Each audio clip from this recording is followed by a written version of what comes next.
Masuk ke rekaman yang terakhir dengan topik hormon tiroid, kita akan membahas tentang hipertiroidisme. Agak panjang sedikit, tapi suatu topik yang sangat baik sebetulnya untuk dibahas. Pada hipertiroidisme, ingat bahwa yang paling sensitif hormon yang akan kita periksa adalah TSH. Ya, kalau TSH-nya rendah, atau bisa sangat rendah bahkan sampai tidak terukur ya, pada keadaan hipertiroidisme. Apa saja yang harus diperhatikan pada TSH yang rendah? Biasanya dia diikuti oleh harus diperiksakan free T4 dan atau free T3. Jadi tidak bisa TSH saja yang digunakan, harus selalu diperiksa berbarengan.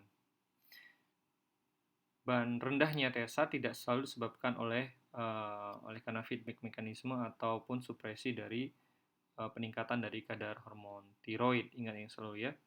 Kemudian kalau kita mau memeriksakan ulang, sebaiknya diulang pada 4-6 minggu. Jadi jangan diulang setiap minggu, tiap 2 minggu, tapi diperiksa 4-6 minggu.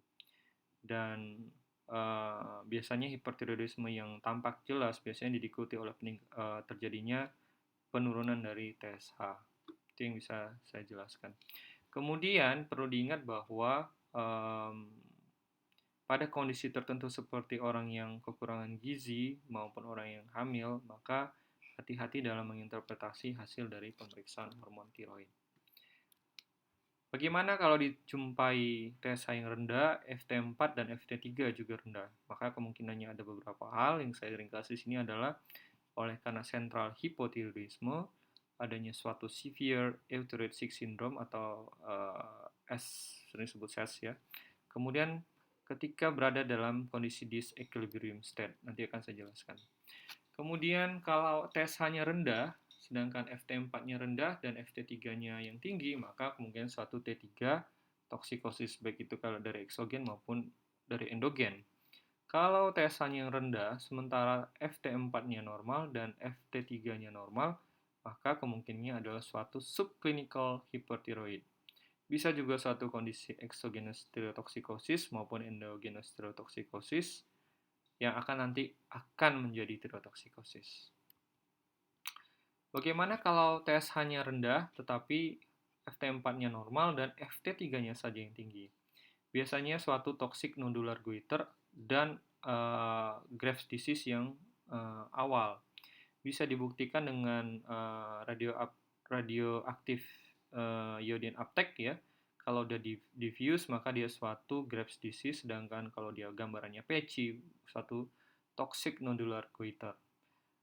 Juga diperiksa dengan TSH reseptor antibody, biasanya positif pada Graves disease, sedangkan yang toxic nodular goiter dia biasanya negatif.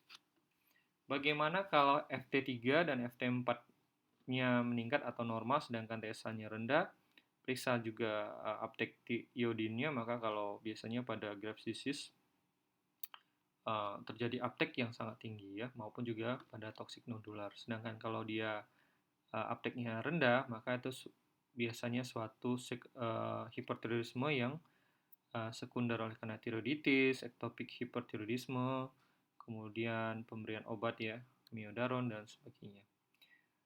Tiroid autoantibody apa saja sih? Bisa disebut, saya sudah jelaskan pada pertemuan hipotiroidisme, yaitu yang pertama adalah tiroglobulin antibody. Yang kedua adalah anti-TPO. Ingat bahwa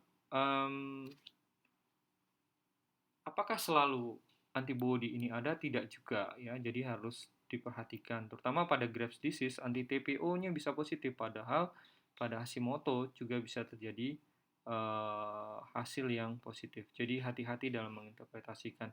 Cuman perlu diperhatikan bahwa 85% pasien yang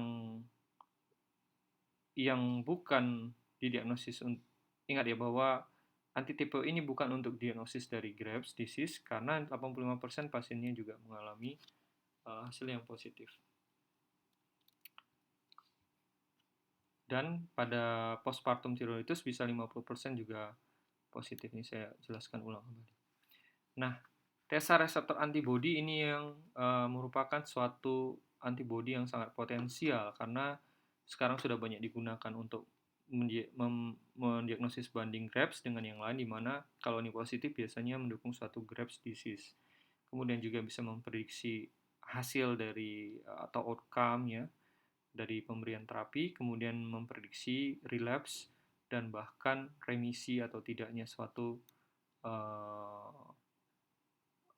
penyakit Graves disease ya. Jadi T-cell reseptor antibody merupakan suatu antibody yang sangat baik ya. Bahkan dikatakan bahwa ini harus diukur ya pada wanita yang sedang hamil yang sebelumnya mengalami diberikan terapi radioiodin maupun operasi seperti itu.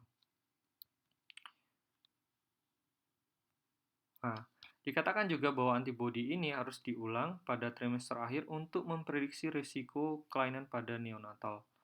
Dan secara praktek bisa digunakan untuk surveillance ya, terutama pada wanita yang T-cell reseptor antibodinya itu 3 kali dari normal selama masa kehamilan. Oleh karena itu sebagai kesimpulan bahwa ingat bahwa T-cell reseptor antibodi kalau mau di T-cell reseptor antibodi, maksud saya kadar TSA itu harus adalah yang pertama diperiksa pada pasien yang kita curigai suatu hipertiroidisme. Sedangkan apabila terjadi penurunan TSH, maka harus diikuti dengan pemeriksaan FT3, FT4. Kalau saya secara pribadi ya langsung saja diperiksa TSH, FT4, dan FT3. Dan sebaiknya diulang ya kalau mau pada yang kondisi subklinikal hipertiroidisme, maka harus dites ulang selama 4-6 minggu. Nah, ingat bahwa peningkatan dari T-cell reseptor antibody atau TRAB bisa memprediksi suatu hipertiroidisme pada kondisi yang subklinis. Nah, ingat ya bahwa kalau memeriksa suatu hormon tiroid, ajarkanlah si pasien atau kasih tahu kepada pasien bahwa harus dilakukan pemeriksaan pada waktu yang sama. Katakanlah kita periksa pada pukul 8, maka kalau kita memfollow up-nya, periksa kembali tes A, FT3, FT4 yang pukul 8 pagi, misalnya seperti itu. Dan ingat, dianjurkan juga di laboratorium yang sama, diharapkan metode yang digunakan akan menjadi sama. Kemudian yang saya penjelasan tentang Graves disease ya, sudah saya jelaskan apa itu suatu kondisi hipertiroidisme karena autoimun dengan gejala-gejala yang sudah saya jelaskan sebelumnya. Dan bisa terjadi suatu thyroid crisis atau thyroid storm ini yang bisa mematikan ya. Dan ingat bahwa T3, T1, T4 dan anti-thyroid antibody-nya harus diperiksa. Ini teknis pemeriksaannya ya dari hormon tiroid. Nanti akan dipelajari pada saat praktek. Ini gambaran dari suatu mix edema. Kemudian adanya kretinisme pada anak ya. Saya ambil dari textbook. Juga gangguan dari ekokardiografi. Ini gambaran hipotiroidisme. Ini sebelum diterapi dan ini sesudah diterapi ya. Bisa mengalami pada tirotoksikosis ya, suatu kondisi retraksi mata. Terima kasih. Itu yang bisa saya sampaikan. Semoga apa yang sudah saya sampaikan ini bermanfaat. Akan saya berikan beberapa diskusi ya dengan menggunakan